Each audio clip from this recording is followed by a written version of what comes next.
తెలంగాణలో కాంగ్రెస్ ప్రభుత్వం పూర్తిగా గాడి తప్పిందని, అప్పుల ఊబిలోకి ప్రభుత్వం కూరుకుపోయిందని బీజేపీ ఎమ్మెల్యే పాల్వాయి హరీష్ బాబు అన్నారు. తెలంగాణలో 2 ఎమ్మెల్సీ స్థానాలు గెలిచిన సందర్భంగా ఖమ్మంకి చెందిన బీజేపీ నేత ఇంట్లో సంబరాలు జరుపుకున్నారు. మిఠాయి తినిపించుకొని బాణసంచ కాల్చి సంబరాలు చేసుకున్నారు. రాష్ట్రంలో ప్రత్యామ్నాయ శక్తిగా బీజేపీ ఎదుగుతుందని చెప్పారు. తెలంగాణ రాష్ట్రం ఎదుర్కొంటున్న ప్రతి సమస్యకు పరిష్కారం బీజేపీని వివరించారు. 10 ఏళ్లలో కేసీఆర్ రాష్ట్రాన్ని సగం అప్పుల ఊబిలోకి తీసుకుని వెళ్లితే కాంగ్రెస్ పూర్తిగా అప్పుల ఊబిలో పడేసిందని పాల్వాయి హరీష్ అన్నారు.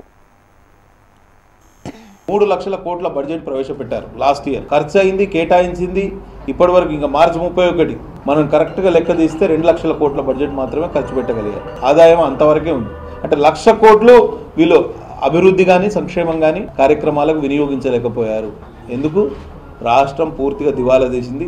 రెవెన్యూ లోటులో రాష్ట్రం ఉంది. 1,00,000 కోట్ల రెవెన్యూ లోటు. ఇవాళ బడ్జెట్ లోటు ఎంత అంటే 1,00,000 కోట్లు. ఎన్నడూ లేదు. ఉమ్మడి రాష్ట్రంలో కూడా ఇటువంటి అంకెల గారడి ఎన్నడూ జరగలేదు.